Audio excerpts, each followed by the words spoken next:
The report of the Constituent Commission was presented to President Ayub on 6th May 1961 and thoroughly examined by the President and his cabinet.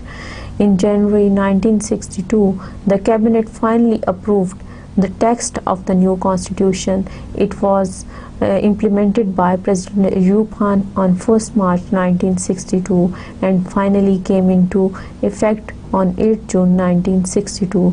The constitution contained 250 articles divided into 12 parts and 3 schedules.